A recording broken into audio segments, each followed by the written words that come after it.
ওদিজন খাওয়া রেডি, ওদিজন খাওয়া রেডি।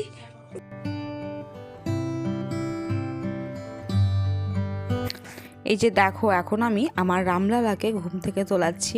তো আমার খুব ভালো লাগে বাবুকে ঘুম থেকে তোলাতে, কারণ কি বলতো, ও সকালে ঘুম থেকে উঠলে সেরকমভাবে কাঁদে না তার জন্য।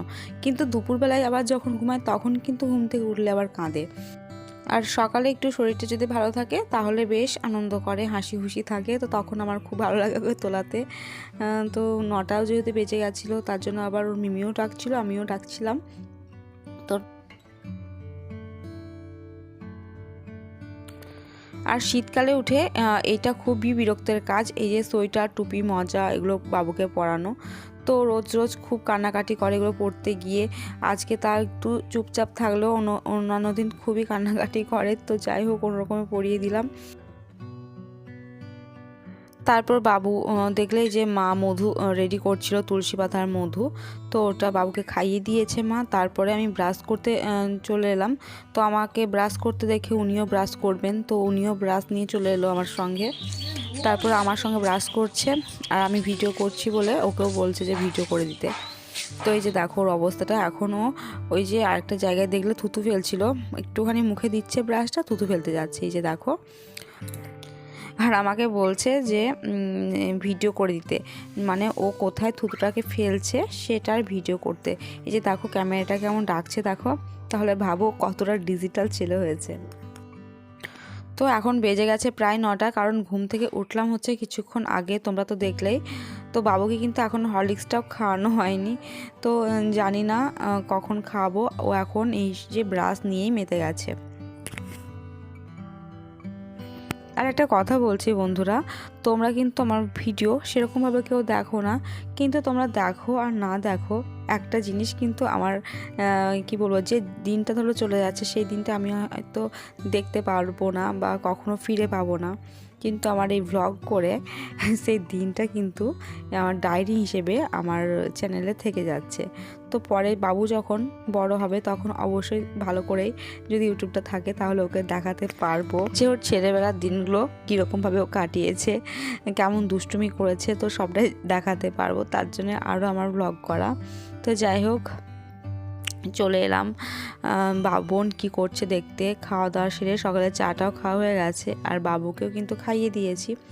তো মা কিন্তু বাবুর জন্য খিচুড়িটা অলরেডি বসিয়ে দিয়েছে আর ডিম সিদ্ধ করতে দিয়েছে। আর এদিকে দেখছি বোন এখন দুপুরে যে রান্নাটা হবে আর কি, ফুলকপি আলু মাছের ঝোল হওয়ার কথা ছিল, তো তার জন্য ফুলকপিটা বোন কাটছিল ছুরিতে করে, দেখতেই পেলে। কিন্তু মাছ কেনার আগে, মানে মাছ আমাদের এখানে বিক্রি করতে আসে, তো মাছ বিক্রি করতে আসার আগে কিন্তু বোনের বর আর কি বাড়িতে খাসির মাংস দিয়ে গেছে, তো সেটাই আজকে রান্না হবে। তো অবশ্যই তোমাদের সঙ্গে শেয়ার করবো কী রান্না হচ্ছে। তো চলো তার আগে বাবুকে একটু স্নানটা করিয়ে দিচ্ছি, কারণ এখন অনেকটাই বেজে গেছে, প্রায় 11:30টার মতো। আর আজকে কিন্তু খুব ভালো রোদ আছে, তার জন্য আজকে বাবুকে একটু মাথাটা শ্যাম্পু করিয়ে দিচ্ছি।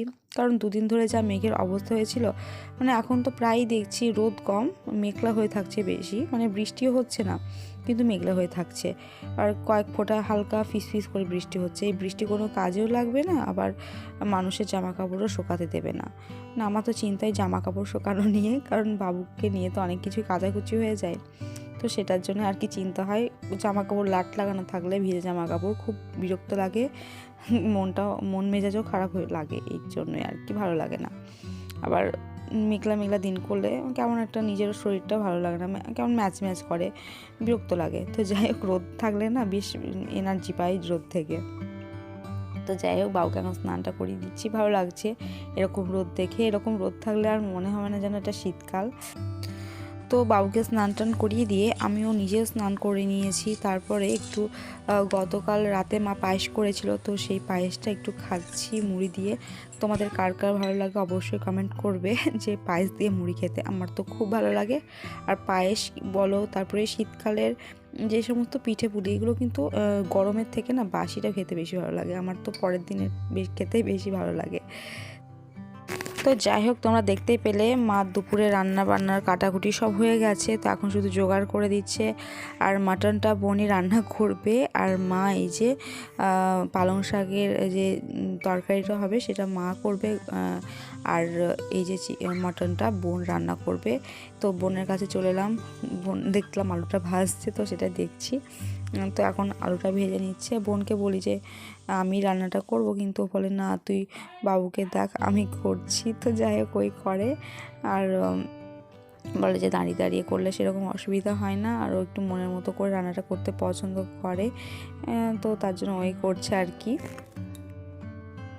আর কি বলতো, আজকে বলে না, বোন কিন্তু অনেক দিন থেকে বাড়িতে যে সমস্ত স্পেশাল রান্নাগুলো হয় আর কি, এই যে মটন, চিকেন, তারপরে আরও কিছু ভালো রান্না, তো সেগুলো বোনই করে, কারণ ওর হাতের রান্না খুব ভীষণ ভীষণ টেস্টি হয়। কিন্তু দুর্ভাগ্যবশত আমি আজকে মাটনটা খেতে পারবো না, কারণ আমি ছোটোবেলা থেকে মাটন খাই না, আমার ভালো লাগে না, কেমন একটা গন্ধ আসে, তার জন্যই আমি চিকেনটাই খাই, মাটনটাকে খাই না। তো মা বললো যে একটু চিকেনও আনিয়ে নিই তোর জন্য, কিন্তু আমি বারণ করলাম, কারণ ভালো লাগছে না আর আবার আলাদা করে চিকেনটা রান্না করতে হবে, তার জন্য একটু বারণ করে দিলাম। আর অন্যান্য সময় কিন্তু বাড়িতে মাটন হলেই মা আমার জন্য চিকেন নিয়ে আসে, কিন্তু এবারও বললো, কিন্তু বারণ করলাম, আর ভালো লাগছে না খেতে, কদিন আগে হলো খেলাম, তার জন্যই। তো যাই হোক, এখন আমি এই সমস্ত জামা কাপড়গুলো গুছিয়ে নিচ্ছি, বাবু কিন্তু ঘুমাচ্ছে, তো তার জন্য একটু এগুলোকে গুছিয়ে নিচ্ছি। বেশ ভালোভাবে সমস্ত কিছু শুকিয়ে গেছে, কারণ খুব রোদ ছিল, তো তার জন্য।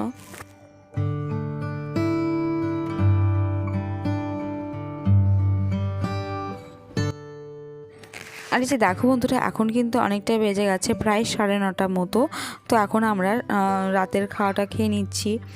তো বাবু দেখো কি করছে, ওর মেসোর পাশে বসে এখন একটু ভাত খাচ্ছে, ভয়ে ভয়ে, তাও আবার মেসো বকবে ভেবে একটু মুখে দিচ্ছে। তো ও নিচে থেকে তো কিছু খেতে চায় না, ভাতও না, মানে ওকে আমরা নিচে থেকে কিছু, মানে ও তো খায় না, আবার আমরা কিছু মুখে দিলেও খায় না, একমাত্র ঝিনুকে করে যেটুকু খাবার খায় সেইটুকুই খায়, তাছাড়া ও শক্ত খাবার কিছু চিবিয়ে খায় না। তো যাই হোক, আজকে মেসোর ভয়ে একটু মুখে দিচ্ছে, দেখতে ভালো লাগছে, আবার হাসিও লাগছে, দেখতেই পাচ্ছ তোমরা। তো বন্ধুরা, আজকের ভ্লগটা আমি এখানেই শেষ করলাম, দেখা হবে আবার পরের ভ্লগে। তোমরা ভালো থাকবে, সুস্থ থাকবে, আর ভ্লগ ভিডিও ভালো লাগলে অবশ্যই সেটা কমেন্ট করে জানাবে।